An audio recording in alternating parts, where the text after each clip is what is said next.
Thousands of people have mysteriously vanished in America's wilderness. Under strange and unexplainable circumstances. Most cases remain unsolved. What happened? Where did they go? Locations unknown.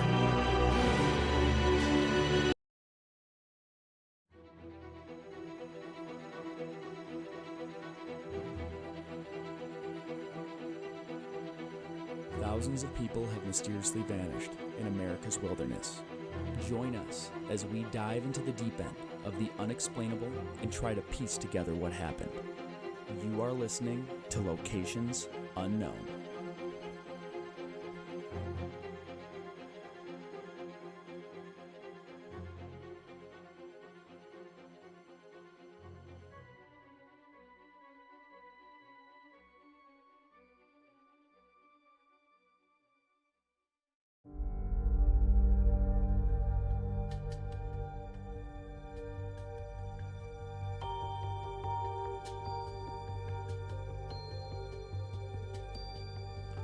Ooh, what's up, everybody, and welcome back to another episode of Locations Unknown. I'm your co-host, Joe Erratic, and with me, as always, is the guy who coined the term, so he coined the term, Mike Vandebogart. Thank you, Joe, and thank you once again to all of our loyal listeners for tuning in. Just a couple of announcements before we get going here. New Patreon shout-outs to Jamie Drexler, Amelia Haverkamp, and Carrie Tetch. I think I got that. Sure. We don't know, but thank you for supporting the show. Yes, thank you very much. We greatly appreciate it. If you want to call the show or send the show a text, I've been texting back and forth with, I still got to share all this with you. After the show, I'll share it. I have like 100 pictures now of a individual who claims to be the son of Glenn Hyde. Oh, we should maybe bring that. We'll bring that to the live stream. Yeah, maybe we can talk through the whole thing. I don't know that I have permission to share any of it yet. Well, if we'll figure it out. But we'll figure it out. But very interesting. The more and more pictures I see, the more I'm convinced he's telling the truth. So he's brought receipts. Yeah, I guess partial receipts. I wouldn't so far? mind seeing some like official documents or something. But right on. I don't think I said the number. You can call 208-391-6913 or text the show. 208-391-6913. Call it. Leave a message. Text us, because when we do our live stream, we're going to go through all of them. So yes. Funny stuff, serious stuff, whatever. You just want to there's these girls who always call and sing us songs. Yeah. Which isn't really hilarious. Yep. And we'll open it up live on the show too, so that could be dangerous. Oh yeah, we tested that. It worked. Yeah, it works. Oh man, so that could be our downfall. Yeah, and we got to get a hold of Evan. Put that write that on the table. All right. Yep, I got the Sharpie here. Call Evan. All right. If you want to check out any of the other podcasts on our network, we got Peanut and Butter Mountain Podcast, Off the Trails, The Weirdos We Know, Who Runs This Park, and Crime Off the Grid. If you want to support the show, you can support us on Patreon, YouTube memberships, premium subscriptions on Apple and Spreaker, and X maybe someday. And what else? I have the update. Ann Markowski, one of our fans, let us know that I've been using the word swag incorrectly since we started saying it. Apparently. When do you say it? I don't even... At the end, when I'm like, if you want to get some sweet, sweet swag. But swag is apparently an acronym for stuff we all get. Free stuff? Yeah, apparently it's supposed to mean like just everyone gets it. Like that's why you get a swag bag. So this is how slow I am. I just use terms sometimes. I'm like, oh, everyone calls it swag. Okay. And I don't ever care to look into the etymology of the word. When you join our Patreon channel, you do get a free bumper sticker. So that's swag. Yeah. So... Yeah, and a hat, but that's why I got to change. I just got to change it to merch. There you go. That's merchandise. Yeah. So I got learned today. All right, you got about learned. That. Yep. All right, everybody, let's gear up and get out to explore Locations Unknown.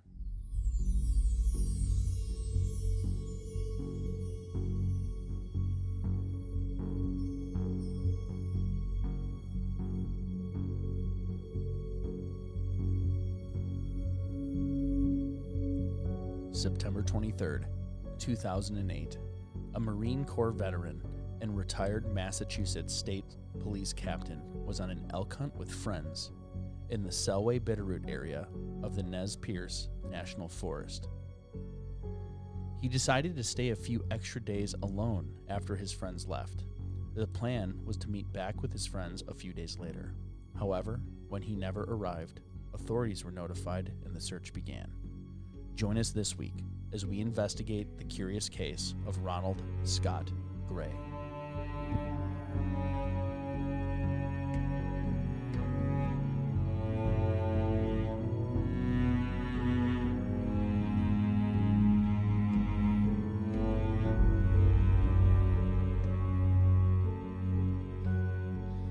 All right, so we are going to the Nez Perce Clearwater National Forest.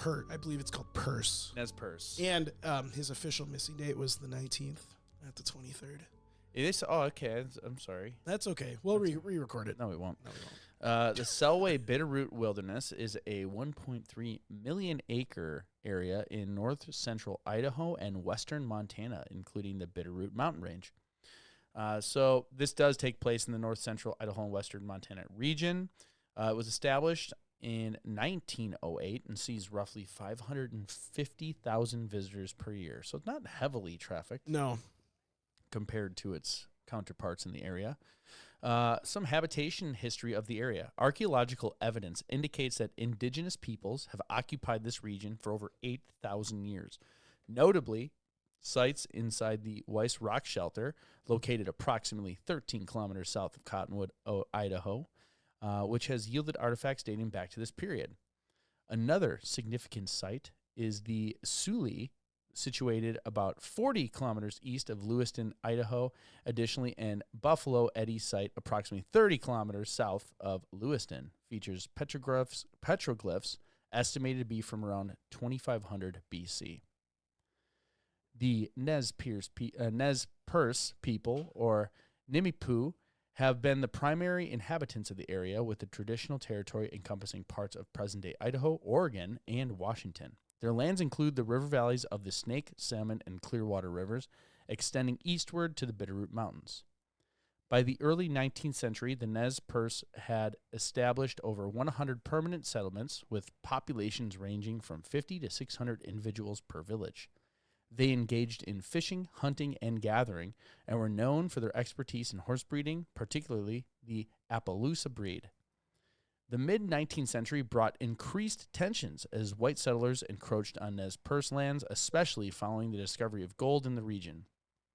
In 1855, the Nez Perce signed a treaty ceding approximately 7.5 million acres of their territory in exchange for monetary compensation and infrastructure development.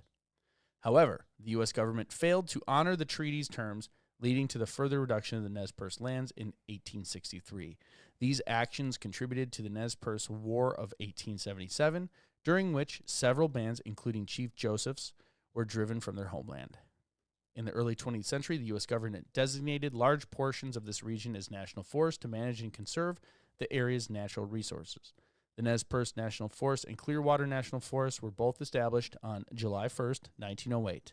In 2012, these two forests were administratively combined to form the Nez Perce Clearwater National Forest, encompassing much of the traditional Nez Perce territory. So here are some interesting facts about Idaho. Did you know that Idaho has a seaport? The port of Lewiston is the farthest inland port on the west coast of the U.S. It is 465 miles upriver from the Pacific Ocean. Did not know that. Did not know that either.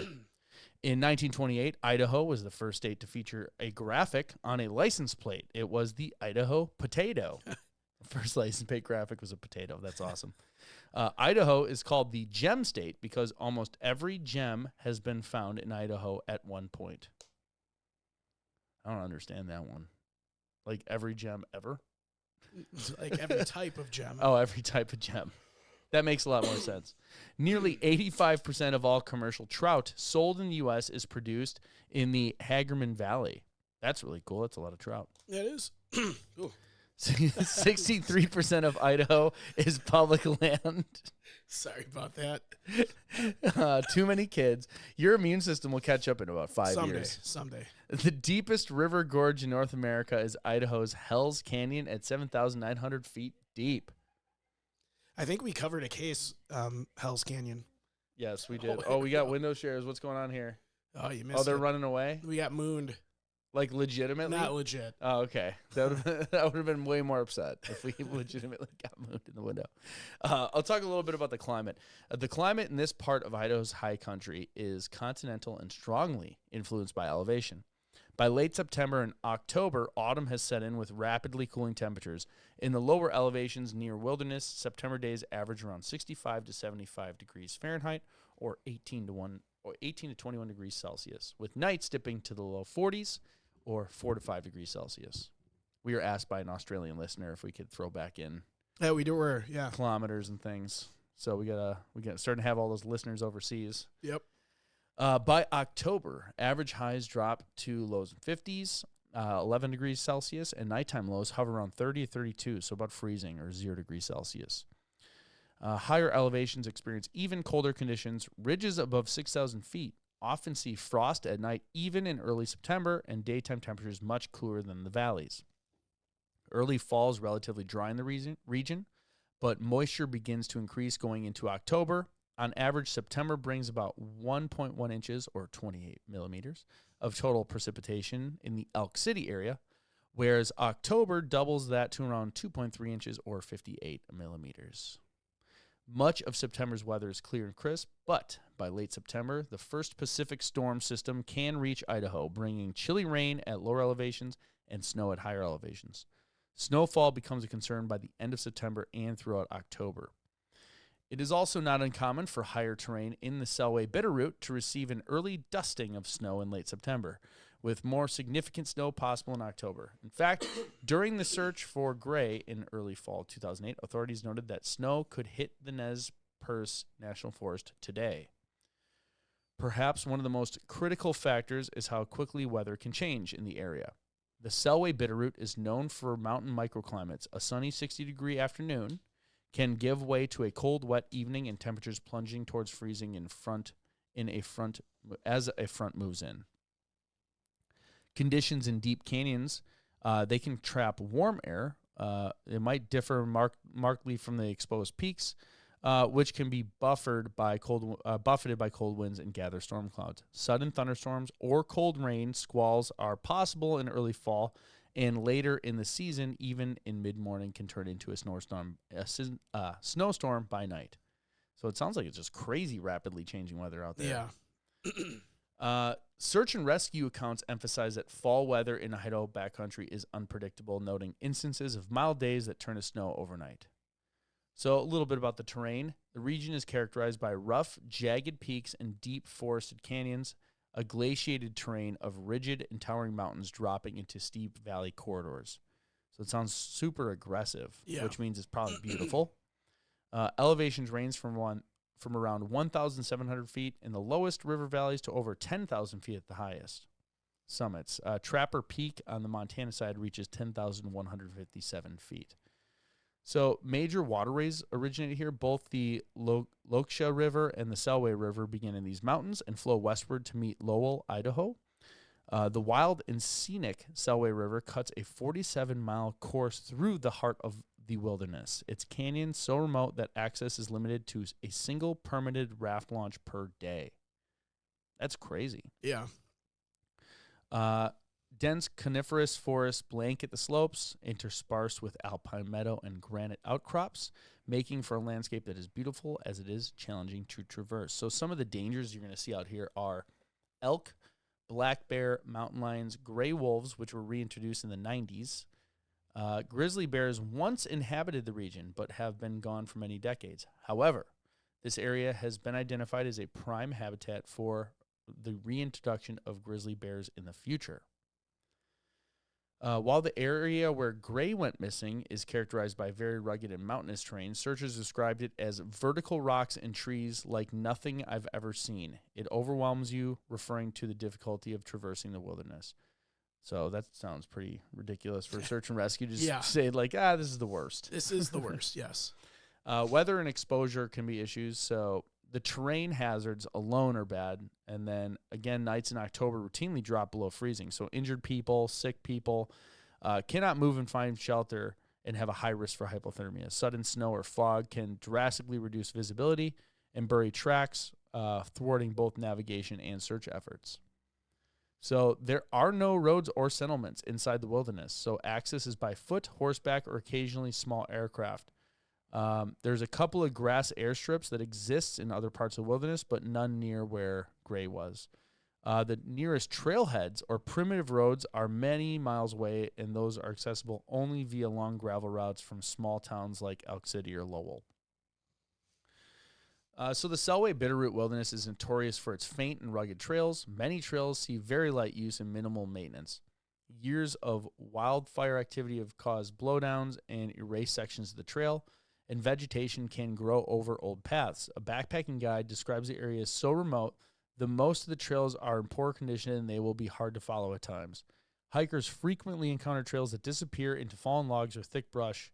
Topographic maps show some trails that on the ground are nearly invisible. In some areas, there are simply no trails at all for many miles. It's truly wilderness in every sense. Sounds pretty cool. That sounds actually like exactly what I would like to go camp in. Yes. So one outdoorsman familiar with the region said, the Selway-Bitterroot is a maze of pine-robed mountains, ranges, and untrailed canyons, essentially 100 miles of solid nothing in terms of human presence or infrastructure. Jeez.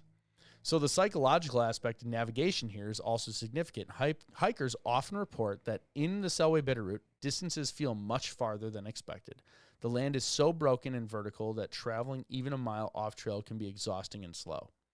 It's easy to become exhausted and injured, which then makes navigation errors more likely. Furthermore, the remoteness means there are no obvious backstops like roads or towns to eventually stumble into. The wilderness goes on and on. A lost person can travel for days and not find a road. Getting out usually requires retracing one's steps or correctly navigating tens of miles to the wilderness boundary, a daunting task if your turnaround or your maps are lost. Unfortunately, the history of this wilderness includes numerous cases of people becoming lost or stranded. So after that, I think that severely beat into our skulls Yes. just how remote and crazy this place is. Let's learn about Ronald. Yeah, I wanted to make sure to really emphasize how remote this section of the country is. And I think you succeeded. yeah, where Ronald was. So Yeah. the name of our subject today is Ronald Scott Gray. He was born July 16th of 1976. He went missing September 19th of 2008. His remains have not been found. He was a male, age 62. Joe's pulling up some maps of this place. It is crazy looking. I'm not there yet. Don't say that. I didn't share anything yet. Sorry, I was just taking some water. I was hoping it was on the screen. He was 62 at the time of his disappearance. He was 5'10", 200 pounds, gray hair, brown eyes. He had some notable features, including a scar on his left leg, and he was missing middle finger on his left hand. Clothing or gear he was last seen in. So this guy was very well prepared for his hiking or hunting trip. So he was last seen wearing camouflage pattern hunting clothes appropriate for elk hunting. And he was dressed for the outdoors and prepared to blend into the woodland terrain. So while he was very prepared for being out there and for elk hunting, not very good attire for being found by search and rescue. So he pretty much blended in with the surroundings, so it'd be very hard for you to see that from the air. He was equipped for an extended stay, and he packed like Joe and I do. He had an estimated 100 pounds of gear. Oh, wow. So, well, it was for an elk hunt, too, so I'm sure a lot of that could have been Yeah. like ammunition, knives, things that are like take up a lot of weight. take up a ton Yeah. of weight. So he had a large backpack with 100 pounds of gear. It contained supplies, and he had both hunting and fishing gear with him. He was also known to be armed, carrying hunting weapons, and had survival tools such as fire starting equipment. He also carried navigation and communication devices reportedly had multiple GPS device units, and he had a solar-powered two-way radio. Though such electronics can be unreliable this deep in the wilderness. He also made use of pre-placed outfitter supply caches in the area to resupply during his hunt. So this might be one of the most well-prepared people we've discussed on the show. So, like, he set the caches up, like, fill them with, or they're just existing ones? Outfitters. Oh, outfitters. Put them out there for the hunters in Okay. case they need to use them. Is it caches or caches? Cache. Cache? Yeah. Okay. I wasn't going to call you out. But Call me out. All right. it's cache. Cache. So, in fact, searchers later found one of Gray's backpacks at an outfitter campsite near Highline Lake, which is about 5,000 feet of elevation, containing his journals detailing his gear, vitamins, and other personal items. This suggested that he had visited the cache and left the pack intending to return for it. So, very well prepared. This is, like I said, the most prepared I think we've ever, most prepared person we've ever covered on the show up to this point. So, personality of Ron, friends described him as someone who is very direct and honest, yet easy to get along with. He's not politically correct, tells you what he thinks, and he likes everybody, said a longtime friend. This kind of sounds like a typical Marine veteran, veteran of law enforcement, kind of a nice guy, but, blunt and to the point. Yes.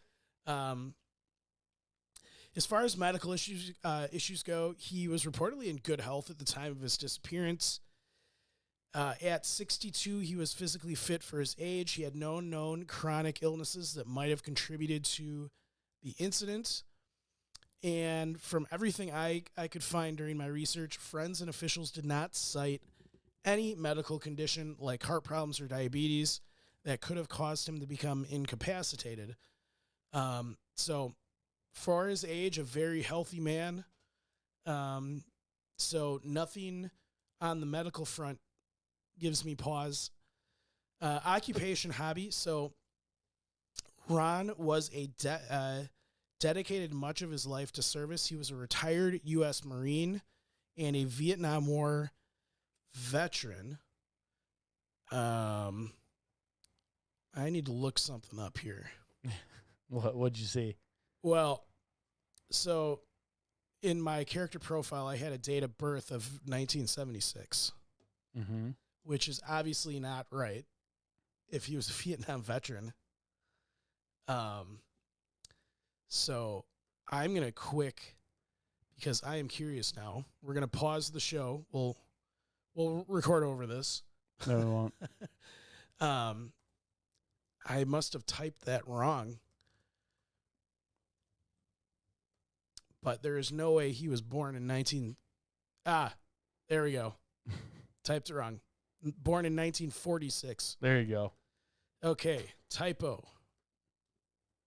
You just cost us like 10 followers. For getting it right? Yep, no, getting it wrong initially. It's your fault. It is all my fault. Well, hey, when I read he was a Marine Vietnam veteran, I'm like, well, that's interesting. He was born a year after the Vietnam War ended. So how could that be? So, all right. He was born in 1946, people, not 76. Yeah. And, he was a Marine, Vietnam War veteran, served 2 tours in Vietnam with the 1st Battalion, 9th Marines, or the famed Walking Dead unit. During his military service, he was noted for bravery. Members of his unit were known for their commitment and refusal to quit the fight. After the Marines, Gray embarked on a long law enforcement career. He served with the Massachusetts State Police for 35 years, eventually retiring at the rank of State Police Captain. Earlier in his law enforcement career, he had been an officer with the Metropolitan District Commission Police, working as a canine handler and patrolling wilderness areas like the Quabbin Reservoir in Massachusetts. excuse me, colleagues described him as a highly competent and top-notch officer. He was well respected in law enforcement circles. Even the Massachusetts lieutenant governor reached out to Idaho officials during the search, underscoring how valued Gray was to his friends. Experience in the wilderness. So, given his background, Gray had extensive wilderness survival training. As a Marine combat veteran, he would have been trained in survival, land navigation, and endurance under harsh conditions. And even the Idaho County Sheriff's Office was aware of his extensive survival training and took that into account during their search. Yeah, like look at all this. Yeah, it's crazy. It is just nothing, and it's super aggressive mountains. Yeah. It's just you just go forever, and there's no roads. There's literally nothing. Yeah. Here's like the line of towns right here, but that's it. This is another area, like when I was thinking back of all the hiking trips we've done, we probably didn't even know of this place. Yeah, it's like a corridor of small towns, and then to the left, just look at this. I mean, that would be true backcountry hiking. Yeah, there's nothing. Yeah. That's wild. There's so much like land. Land. It's good to have land. So yeah, beyond his formal training, Gray was by all accounts a seasoned outdoorsman. Friends describe him as having top-notch outdoorsman skills and being well-trained and able to survive in the wilderness on his own. He had decades of experience with camping, hunting, and living off the land. For example, he was comfortable building fires, constructing shelter if needed, and knew how to safely approach wilderness survival. When he went into the Idaho wilderness in 2008, he was well prepared with gear and knowledge. So, and not He's only, like the type of guy who you'd want to have with you in this place. Like 100%. Yeah. Not only was he just generally experienced, everything outdoor, he also had specific experience with solo wilderness camping because he had done this on one prior occasion where he stayed in the field alone for a few extra days after the hunting group left. So he actually had done this before, so it's not out of the realm of possibilities for him. Yeah. Familiar with the area, knows how to use the tools. Yeah, he actually hunted in this area twice before this trip. So he's, been here before, so he kind of knew what to expect.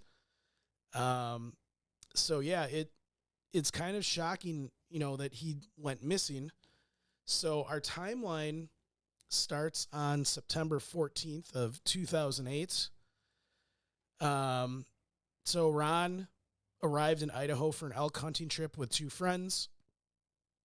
The group entered the remote Nez Perce National Forest to hunt elk. They set up a camp in the Selway-Bitterroot Wilderness area. Like I said, Gray was in good health and been here twice before. And he was also, like I said, equipped with extensive gear, packed just like Joe and I did, had a 100-pound backpack. Yeah. And had knowledge of outfitter supply caches in the area that he could help that had extra food or supplies if needed. So it's now September 14th to September 19th of 2008. So over the next several days of hunting, Ron exhibited some unusual behavior noted by his companions. So he cached food, batteries, and other supplies in greater amounts than expected for just a short stay. One hunting partner reported that Gray had even spent nights away from the camp alone. During one night outing, Ron became confused in the dark after losing his flashlight and had to be guided back to camp by another hunter. In a written statement to the Idaho County Sheriff's Office, the friend said he appeared to be reliving some of his experiences from Vietnam, suggesting that Gray's military past might have influenced his behavior or mindset in the wilderness. But despite these incidents, Ron continued hunting and did not indicate any serious problems to his companions. But either way, that is a little troubling. Yeah. That he had some kind of he might have had some kind of episode where he got confused and started reliving, past things he did while he was serving in Vietnam. So Yeah, that's too bad. we know he didn't have any reported medical issues, but this might, maybe he still suffered from PTSD from his time serving in Vietnam, or even his time as a law enforcement officer. We don't know, though. So it's now September 19th of 2008. This would be the day that he ended up disappearing. And sorry, I lost my spot. So this was the planned end date of the group's hunt. So Ron's two friends packed up and left the forest on the 19th, while Gray opted to stay behind to continue hunting on his own for a few more days. Hey, there's our site. Yep. Like I said earlier, this decision was not unprecedented. He had extended his solo hunting trips in the past. The understanding was that he would exit the wilderness a few days later. He arranged to meet an outfitter at the specified rendezvous point at Otter Butte area in the Nez Perce National Forest on September 23rd, 2008. His friends departed, making September 19th the last confirmed time Gray was seen by anyone in person. Like I said, he was dressed in camouflage hunting clothes and carried his substantial pack and weapons as he remained in the backcountry alone. So it's now September 23rd, the rendezvous date that he failed to meet at. So he was supposed to meet there the day so he could be picked up or resupplied, but no one saw him at the meeting spot. By the end of the 23rd, it was clear that he was overdue. The remote area has limited or no cell phone service. Shocking. But he did carry 2 radios, including a solar-powered radio and possibly a GPS unit for communication. However, those devices may not have been working reliably in the deep canyons and thick forest. Now, this is interesting. There were unconfirmed reports of a radio transmission around this time. One report indicated that Gray transmitted a message saying he had injured his knee and was trying to get back to camp. But it's unclear when that transmission occurred, and it was never definitively linked to him. But it does appear he never made it back to camp or, obviously, the rendezvous point. So, couple interesting things so far in the case. We have the report by his friends that he was acting odd one of the nights, and then a potential unconfirmed radio transmission where they heard him say he had injured his knee and was trying to get back to camp. So, interesting. And because it was a radio transmission, not a cell phone call, it's probably nearly impossible to figure out where it originated from. Yeah. Unless somebody had recorded it. So it's now September 24th, 2008 to September 26th, 2008. So, people started growing more concerned as the days passed with no sign of him. His hunting companions, who had expected he might show up late, waited about 3 days after he missed their meeting before formally reporting him missing. By September 26th, he was officially reported as a missing person to the Idaho County authorities. But in fact, local authorities were alerted even earlier, by September 24th, due to the missed outfitter rendezvous. So, essentially, by the day after Gray's no-show, searchers had begun mobilizing in the area, and the friends confirmed his disappearance on the 26th. He had now been missing in the wilderness for at least 3 days with no contact. His wife, Nancy Gray, who lived back in Massachusetts, was notified, and family members began to fear that something had gone very wrong. Nancy told reporters she was not concerned about him finding food, given his survival skills. She said, "I'm concerned about his knee. I think he's hurt, and I want more people out there searching." So, During that time, initial search and rescue efforts kicked off in the Nez Perce National Forest, focused around the Otter Butte Rendezvous area and the last places Gray was believed to have been hunting.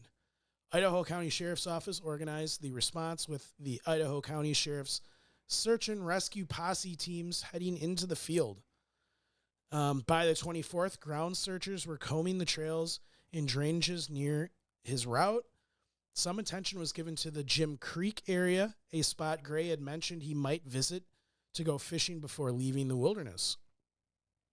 Like Joe initially mentioned, the terrain was extremely rugged and remote, part of the 1.3 million acre Selway-Bitterroot Wilderness area. So despite the difficulty, search crews knew that covering ground quickly was critical, given that Gray was an older adult potentially in need of help.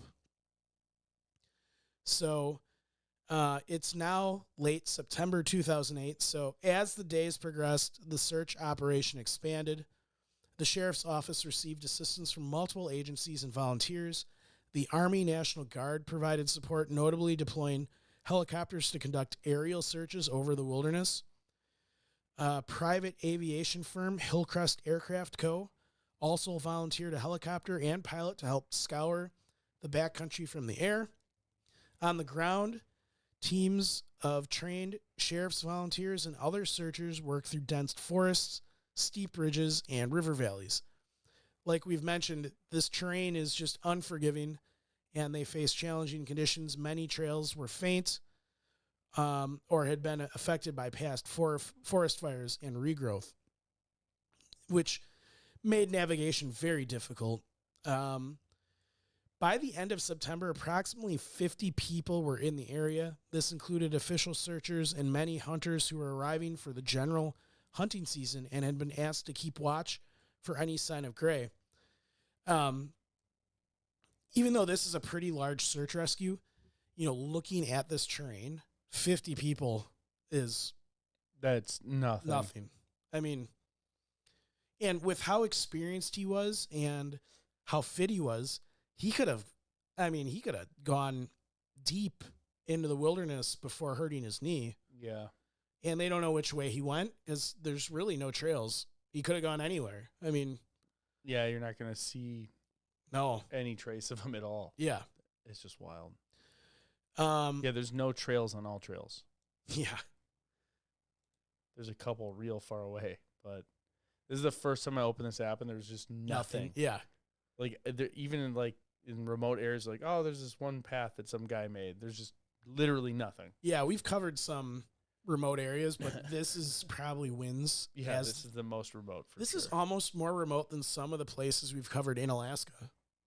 I mean, if you think about, you look at this in the totality of at least this area. Yeah, you can go 100 miles in any direction in some spots and not hit anything, which is wild. Yeah. It looks beautiful, though. I would love to hike this. So some of the conditions searchers faced, I always like giving paint a picture of what they went through during the search. So the incident commander, Idaho County Chief Deputy Sheriff John Nita, gave frequent updates to the media. He noted that Gray was well equipped and knowledgeable about survival, which at the time gave hope that Ron could hold out until found. Excuse me. Gray reportedly carried fire-starting tools and was armed for hunting, so he could defend himself or signal with gunshots in an emergency. Like we also said, they mentioned that he had familiarity with other preset wilderness cache sites and might use those supplies if needed. However, sadly, no distress signals were observed. That includes campfire smoke, signal fires, mirror flashes, or visible SOS messages were depicted during the search. Or detected, during the search.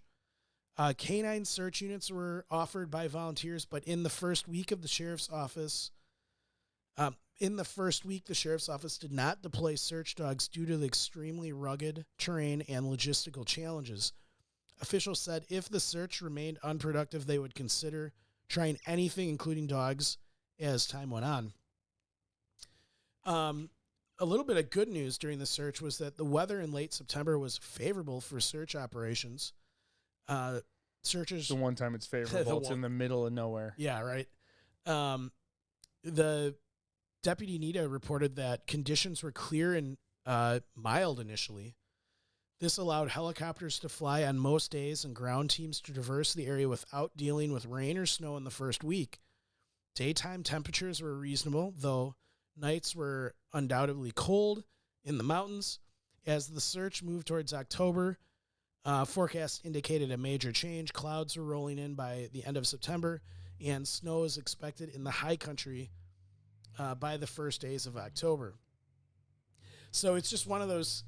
It's too bad he was dressed in camouflage because it just makes it. This is one of the first searches. Impossible. Yeah, one of the where they had like clear and mild days, like the helicopters up every day, and you've got this dense vegetation, and you got a guy dressed in camouflage to blend in. Yeah, I mean, nearly impossible to see someone at that point. Yeah, anyone who's watching the monitor, it just so it's crazy, aggressive, rugged, looks gorgeous, but you're not finding anybody. No. So the looming weather changes added some urgency to the search. So, if he was out there, snowfall could worsen his situation and complicate search efforts. So they were really hoping to find something before all that came in. So it's now October 1st of 2008. So nearly a week into the search, crews had scoured many miles of the wilderness with no substantial leads. On October 1st, searchers came across a discarded towel on the ground in the forest. It was the first potential clue found, but it was not clear if it belonged to Ron. Aside from that, what are the odds it belonged to anyone else? Right? That's kind of what I'm saying. Is like they found a human thing. Yeah, like it's Ron's. Could be. Good chance. Yeah.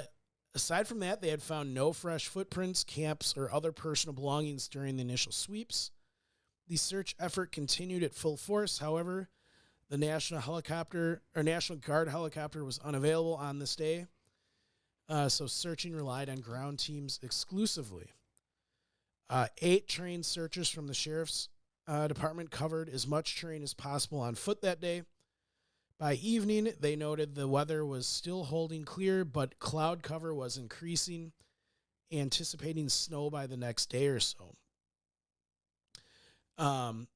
By October 2nd of 2008, this is when a major break in the case occurred. Searchers actually found Ronald's backpack in the wilderness. So the pack was discovered near Highline Lake at approximately 5,000 feet elevation. So I don't know if you can find Highline Lake out here. Yeah, let me look. So while Joe's looking that up, I'll continue. So it was located at an outfitter's camp, essentially a preset camp where guides had pitched a tent for the season. Ron's pack appeared to have been left there intentionally. It was not dropped haphazardly on the trail, but found at a campsite, as if Gray had placed it down while using the camp spot. Wow, so that's up there. 5,000 feet elevation, it said. Yeah. So, yeah, there's an outfitter camp nearby there. I don't know if you can see that on the... Let's see. You zoom in if you can see anything at the lake. Like right at the lake, you're saying? Yeah, they're saying that outfitter had a campsite set up. Not that we would... Yeah, I know. Yeah, sometimes, like, if it's an outfitter, they, like, probably put stuff in the same space. That's what I'm looking for. Yeah. Like, anything that looks not they natural. They leave a tent up all season that can be used. Yeah, I'm not seeing anything. Zoom out, see if there's any street view stuff. Nowhere. No. That's wild. Yeah. So he made it up there. So he wasn't injured yet because, I mean, if you had a bum knee, you're not going to go up to a lake at 5,000 feet elevation. Yeah.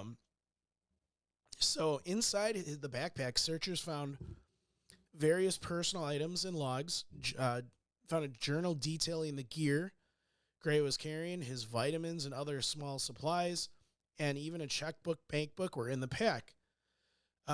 Crucially, no note or SOS message was left in the pack. There was nothing indicating his plans or that he was in distress. So, to law enforcement, this suggested that when he left the pack, he did not anticipate an emergency. He perhaps meant to return to that spot. The sheriff stated the pack may have been left behind because Gray planned to return to that campsite after a short excursion elsewhere. The location of the pack, Highline Lake, is in very rugged country not far from Mirror Lake Ridge, another landmark noted in some reports. This is still within the broad search zone, but finding the pack helped narrow the focus of the search operations to the surrounding area. Upon this discovery, search teams redoubled their efforts in the Highline Lake, Otter Butte vicinity, looking for any tracks, broken branches, or signs that he went in a particular direction from that camp. It's now October 3rd, 2008 to October 4th, 2008. So by the first days of October, the search had been running for over a week. Additional personnel arrived to assist. Two of Ron's close friends, both retired Massachusetts state troopers, flew out west to join the search on the ground. They met with local officials at the search base near Otter Butte and provided information on Gray's habits and skills, hoping to aid the effort. Around October 3rd, unfortunately, the much anticipated weather change hit. Snowfall blanketed parts of the national forest. Deputy Nita noted that snow is expected to hit that weekend, and indeed, the temperatures dropped sharply. So this really had a twofold effect. It made searching vastly more difficult and potentially dangerous in higher elevations, and it also raised hopes that if he was mobile and sheltering somewhere, the cold and snow might compel him to walk out to lower elevations or signal for help. So searchers remained vigilant, scanning the fresh snow for any new tracks. Unfortunately, no new footprints or clues were found beyond the backpack. There was no signs around the Highline Lake camp, such as a struggle or injury. It simply looked like Gray left his camp set up and went elsewhere, intending to come back. So throughout this period, daily search operations were reported in the media. The story gained attention in both Idaho and Massachusetts due to his background. His wife, Nancy Gray, and other family back home grew increasingly concerned as each day passed without rescue. The Massachusetts press reported that relatives feared not enough was being done, though Idaho authorities had indeed deployed significant resources. And we always excuse me. We always mention this. This comes up a lot in searches that sometimes families, feel that not enough's being done when in fact, the searchers are giving it their all. And a lot of times the resources are stretched, to the max to help search. And in a remote place like this, the fact that they had as many people as they did is pretty amazing. Because everything we've looked at, this is one of the most remote places you could hike in the lower 48, I would say. I can't think of many more places that are more remote. Yeah. It's definitely one of the most remote ones that we've covered for sure. So volunteer interest was still high at this point. Many people offered to help or donate. The Idaho County Sheriff's Office set up a fund for donations to support the costly search. The helicopter flight time alone was about $890 per hour. So not cheap. And that's your best bet. Yeah. I mean, you can't cover that ground. No, that's your if best. you had 1,000 people out there, I feel like you wouldn't be able to cover the ground. That's your best bet. And like I keep saying, what he was dressed in makes aerial searching really hard. Yeah. Yeah, absolutely. It'd be one thing if it was like a deer hunter in Wisconsin. You'd be dressed in blaze orange. Yes. You would stand out like a sore thumb. Yep, absolutely. Especially after it snowed. But yeah, so by October 4th, the general hunting season in the region opened, bringing even more hunters into the mountains, all of whom were alerted to keep watch for any trace of Ron. Despite the wide net of observers and searchers, no further evidence was discovered in the wilderness beyond the one backpack and the earlier discarded towel. So it's now mid-October 2008. So after approximately 3 weeks of intensive searching, the official search was scaled back. By mid-October, heavy snow had blanketed the higher elevations of the search area, effectively closing off the wilderness until spring. The Idaho County Sheriff's Office reluctantly suspended full-scale search operations, though they continued to follow up on any new leads that arose and maintained patrols on the periphery as weather allowed. So general hunting continued through October, so authorities kept in contact with hunters and asked them to report anything unusual. Sadly, no clues ever emerged. The search that had begun on September 24th ultimately turned up no signs of Ron's whereabouts. So, kind of crazy. They found, his pack and that towel and nothing else. So, in the following months and years, since his disappearance, the case has remained open, but with no fresh leads. His family and friends have dealt with the painful uncertainty. His information was entered into the National Missing Persons Database, NamUs, and the Idaho State Missing Persons Clearinghouse, but there are no hits or reports of anyone seeing him. So, periodically, small-scale search efforts were mounted when snow melted. For example, local volunteers and deputies did limited searches in the summer of 2009 in accessible areas, but these yielded nothing conclusive. So to this day, his case is considered just a lost or injured missing person. Pretty wild case. The weather during the search was pretty good early on. And then obviously the snow moved in. The lack of rain meant scent tracking dogs. It was a little difficult for them, but at least the crews did not have to contend with mud or thunderstorms. Temps during the day were pretty moderate, but likely dropped below freezing at night. So if he was injured or exposed, that would be tough. Though he had a lot of, survival gear with him, but still that's a tough environment to. It really comes down to, you think that the radio signal that they heard was him? I don't know. I think it was. I mean, how many other people I was were gonna out say, there? like, what else are they gonna pick up? Yeah. Like, who's out there? Especially if it wasn't even season yet. Like, that's where you get lucky. You can have a lot of guys going out in the woods that are hunting that can stumble upon that stuff. So Yeah. but yeah, I don't know. Yeah, so, the weather obviously deteriorated as the search went on. So the snowfall and cold temperatures had an immediate effect on the search. Fresh snow can actually help trackers spot new footprints, but none belonging to Ron were found in the area. The snow also increases the risk of hypothermia for anyone lost. So, if he were conscious and mobile, he would likely have made a fire for warmth or signal. No signal fires were spotted by aircraft.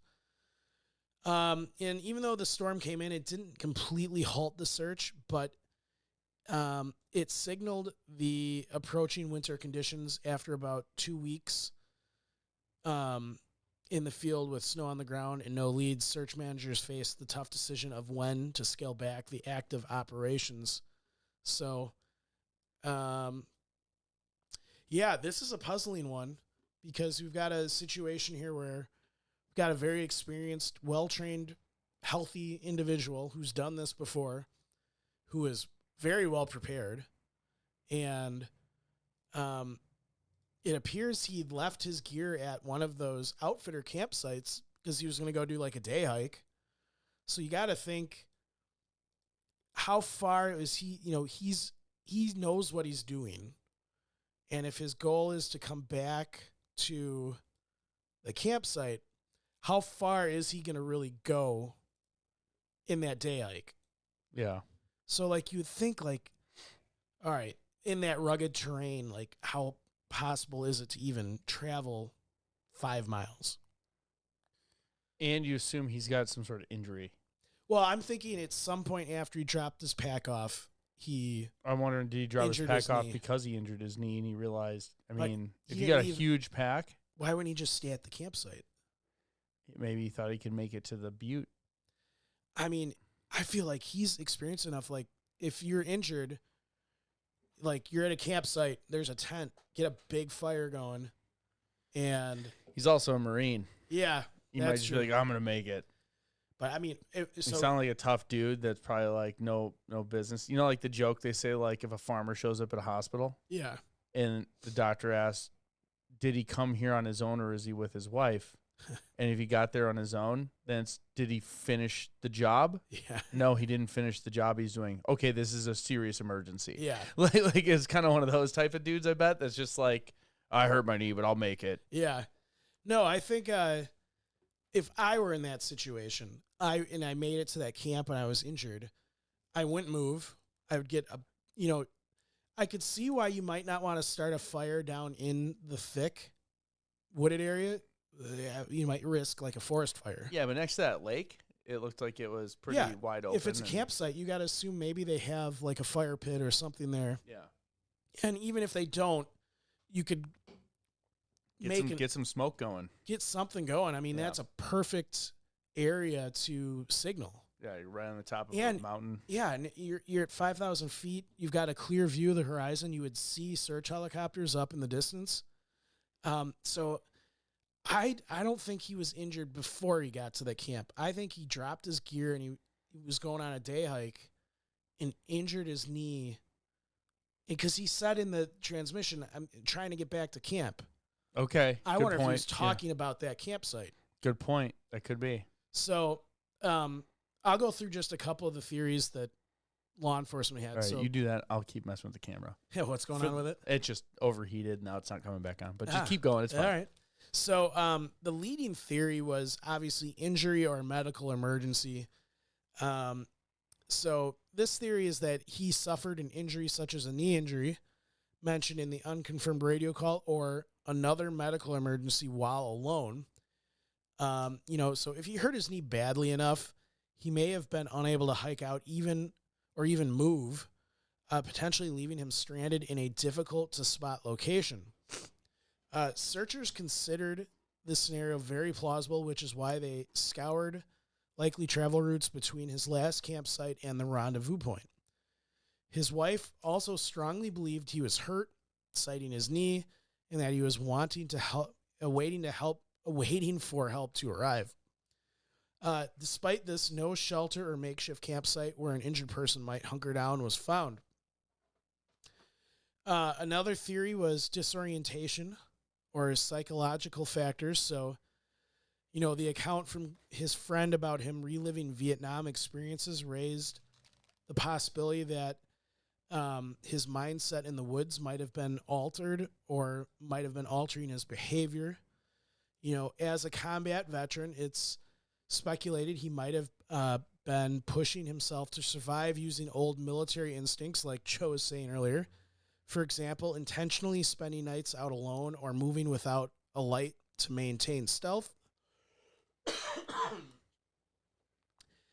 This could have led him to stray off planned routes or not return to his base camp as expected. It's also possible in a state of confusion or overconfidence, he could have traveled further into the wilderness than intended. However, this theory is hard to confirm. It mainly provided context that his actions might not have been entirely routine in the days before he disappeared. people also keep hanging their hat on the extended solo hunt. So another angle considered was that he was perhaps chose to extend his solo hunt longer than he told his friends, using the extra caches of food he stashed. The fact that he put more supplies than necessary for a short trip and left his backpack with non-essentials like his bank book at an outfitter camp suggests he might have planned a side excursion. For example, a multi-day, stalk of game or a fishing trip to a remote creek.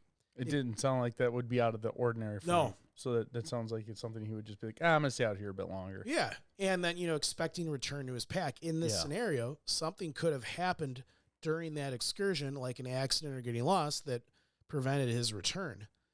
So, the remote and rugged nature of the Selway-Bitterroot Wilderness means a wrong turn could lead to a lone hunter into impassable terrain. He was carrying a rifle and a possible sidearm. If he encountered dangerous wildlife, bears, or mountain lions, he was armed, but an animal attack was considered less likely since no sign of a struggle or blood was found. I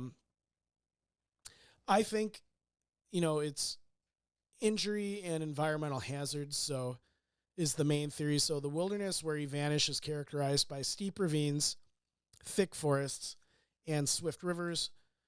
One theory is he might have fallen into a canyon or crevasse where his remains are hidden from view. A fall could have been fatal or left him incapacitated in a spot that aerial searchers couldn't easily see, like under a tree or at the bottom of a cliff. He could have also slipped into a river or a creek. So if he had drowned in, say, the Selway River or a tributary, his body might have been carried downstream. Search teams did check the water areas, but did not find evidence in the immediate search area. So people, were throughout this whole thing, people kept talking about his survival training and, all that stuff. And it led to a lot of speculation of how long do you think he could survive out here, because searchers, kept hope alive for a while that they were going to find him. So, many people who knew him felt that if anyone could survive such an ordeal, it was him. He was, like I said earlier, regarded as a very capable outdoorsman. He had shelter gear, fishing equipment, firearms, and knowledge of edible plants and wildlife. And this led people to think that maybe he was intentionally hunkering down and waiting for rescue, or maybe trying to self-rescue at a slow pace due to injury. But unfortunately, as the days turned into weeks and the lack of any signal from him, no fires, no flare, no further radio contact, and the onset of winter made this increasingly doubtful. If he had been conscious and able, he likely would have made some attempt to indicate his presence to the searchers. So the complete silence suggests that either he was incapacitated or no longer alive during the search. So this is also an interesting, coupled with him injuring his knee. So I wonder if he left his pack at that lake campsite, and then he went for a day hike, or he went for like a couple day excursion. Maybe he had a day pack that he carried some gear with, like not his big 100-pound pack. He gets deep in there, maybe he goes in a day, injures his knee, and he's like, all right, he sends the radio message, I'm heading back to camp. Something happens from that point to when he tries to get back to camp. So he's injured but still mobile. And maybe at this point he falls and becomes incapacitated, because the theory makes a good point of, if he was still alive with his training, he would have tried to signal them in some way, like a fire or a signal. Well, and he had a radio. So as they're getting closer to that area, they should be able to pick up the radio. Yeah, they should be able to pick up the transmissions. Yeah. So I wonder if something happened to him after that radio transmission where he either sadly passed away or was to the point where he was unable to make any kind of communication with searchers. Because it doesn't make sense that if you think like he injured his knee, you think on the radio transmission he would say something like, "I've injured my knee, I can't move." Yeah. He didn't say that. He said, "I'm heading back to camp," which makes me think that he was still mobile. Yeah, but that's where I come in, like tough guy, ex-Marine, like cop, like I hurt my knee, I'm heading back to camp. Yeah. Is that like his way of saying like, hey, it might be pretty bad, but he's not going to say that? Maybe. I don't know. I'm just throwing it out there. Yeah.